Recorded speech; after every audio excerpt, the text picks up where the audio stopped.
Alright, hey guys, BD 101, and today we're just going to do a quick rundown on the Dye DM12.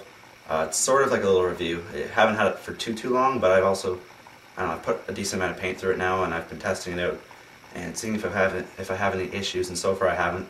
So I'm just going to tell you a little bit about it, and yeah, we're just going to get right into the review. So here we go. So first off, you'll notice that it has a really nice finish on the ano. Dye has always done a good job on the ano, I find. Looks very stunning, probably the best ano on the market for any guns they do. I've always enjoyed the color combinations they do. Diecam is no exception. It looks tremendous. Lighting's ridiculous right now. So it looks really well done. The finish is perfect. No flaws or blemishes out of factory, and everything just ties in really well. The curves and the way things flow, it just looks great with the marker. Feels great in the hands. It's got a very nice low profile, and it's got a solid feel to it when you have your hopper and tank on, like I'll show you. So, it's got a nice grip right here. It's got the ultralight frame, which makes a great difference when you're holding the marker.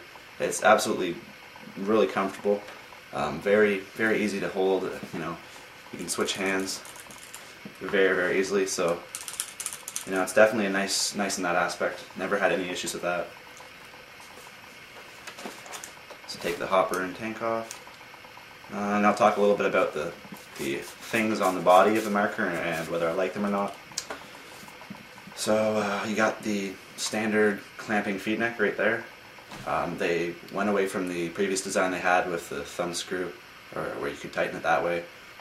All you really have to do is spin this part of the feed neck, and it will adjust how tight it is. I found it was really easy actually to do, and it fits perfectly with my Prophecy. It doesn't move at all, even when I shake it like that.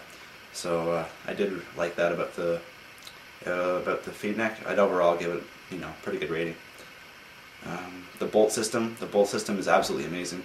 Probably my favorite bolt system actually I've ever had to deal with. It's very simple. I showed this in one of my old videos, but just pops out like this.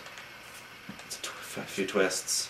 It'll separate from part of the body. This is just the can, and then you have your actual bolt system part. Pops out just like that, and there's your bolt. Screws back in like so, and takes just a few turns when you put it back in the marker. Just a few turns, and voila, it is done. So I really like that bolt system. It's probably one of the favorite bolt systems on the market right now, actually. It's very easy to use, very easy to maintain. If you ever have a quick leak or anything you need to fix on the field, you can just go to your staging area, pop it out, and you could have it fixed in seconds. It's amazing how easy it is with the bolt system. So I guess we'll talk about the ASA. With my previous marker, the NT, I used to have a few issues with leaking. With this, I've never actually had any leaking issues. I'll get a tank out actually. Where is it? Hold on. I'll put a tank in, air it up.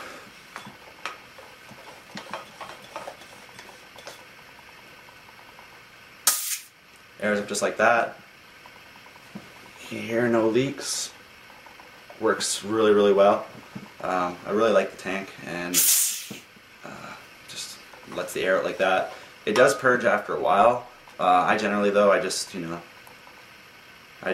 fire off the last shot it has, or see, and just like that, it's out of air. So yeah, great. It doesn't leak at all. I love the ASA on it. It's very easy to do. Just flip. I do like the Pops ASA on Geos better, but nonetheless, it's still a good ASA. No issues with it so far. The board on the marker. The board is pretty easy to understand. They gave you a nice manual. It's not complicated at all. All you need to do is take off the ultralight grips. I'm not going to bother doing that because it's kind of a lot of work, and I already have a video of me doing board helper stuff. So, anyways, I'm not going to bother with that. But it's very easy to do, and you just turn it on in the back there, and the bottom button is your eyes function. So that's pretty easy to do. The trigger is probably my least favorite thing on the Dye series markers. very stiff out of the box, very crappy. The only way to make it so it feels nicer, in my opinion, is to get a critical trigger, or to remove the spring. And when you do that, you'll get a little bit of trigger slop, side-to-side trigger slop. Probably can't see that, but it will move a little bit. But when you move that spring, it actually makes it a lot better already, right out of the box, or it makes it a lot better already. That's what I did. I haven't really adjusted anything else, but I can still rip on semi, you know. In here, it's pretty fast. Still a great little trigger on it. Not really a fan of macroline guns anymore, but nonetheless, it's nice that it does have a straight fitting macroline. There's nothing to, you know, interfere with your hands. You get the same feeling on each hand with your left and your right, so nothing to bump into, nothing in your way, and nothing that's really uncomfortable. So that's a nice thing about it. And they do seal pretty well. I haven't had any leaks or anything from the fittings. Hyper throughput regulator. I've never actually maintained that, but they're supposed to not be maintained for a long time. Like, they can go months without being maintained. LPR system is in the back. It's adjusted to almost, or a little under 3 actually. 3 turns in, which is pretty good. And I'm still not getting any drop off, nothing at all, no issues. Pretty good consistency over the chronograph, except for when I'm using that crap paint in the efficiency video you're going to see. Speaking of which, I think we've gone over mostly everything on the marker. Barrel's great, and it's got nice clean honing inside it, no issues with that. So yeah, overall the DM12 is a solid marker. I like it a lot. The efficiency on it is mediocre. I mean, it's not bad. It's not even been broken in yet, but at most I've been able to get almost 6 pods off of it in this efficiency video you're going to see.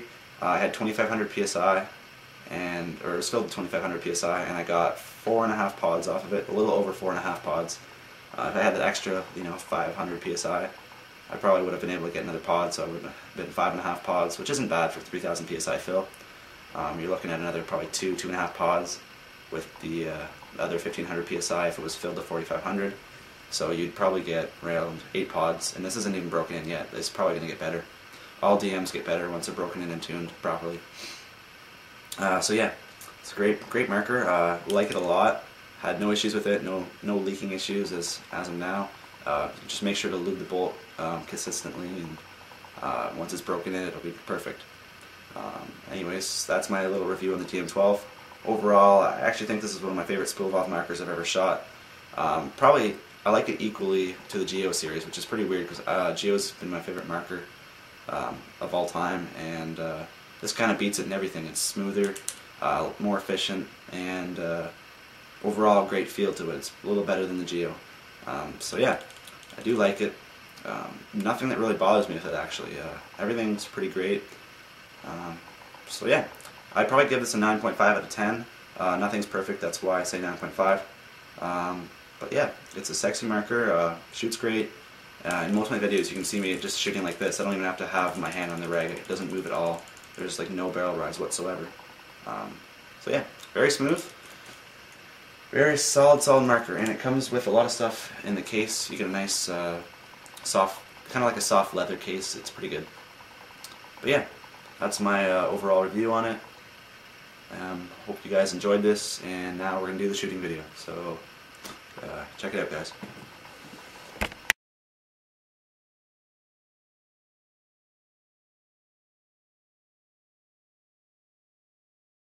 Hey guys, BD Delta Film 101, and today we're doing an efficiency test on the Dye DM12. You can see what we're filled to right there. I believe that's 2500 psi about. Using some really shitty dimpled paint. This pod doesn't look bad, but most of them are really dimpled, so I don't know, we might get some breaks. Hopefully not, but anyways, brought some pods out, so we'll fill the first one up. Chrono it too.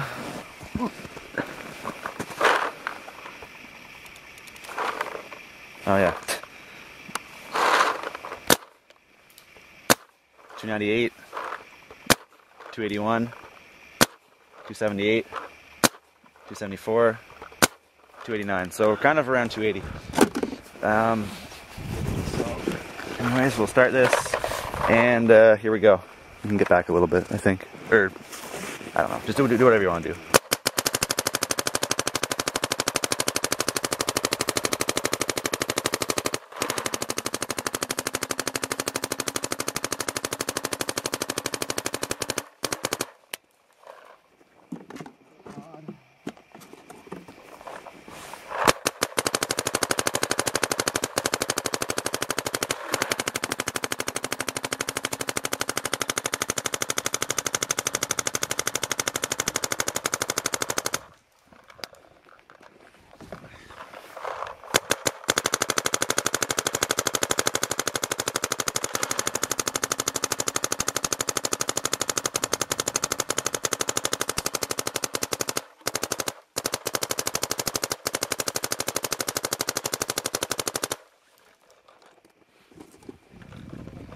see what I'm at.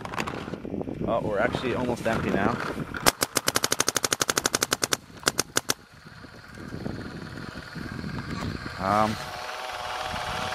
We're at about a couple hundred PSI. We're going to try for one more last pod. Okay, so here we go.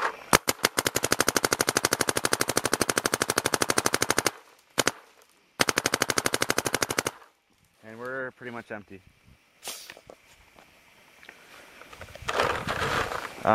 So anyways, pour this back in.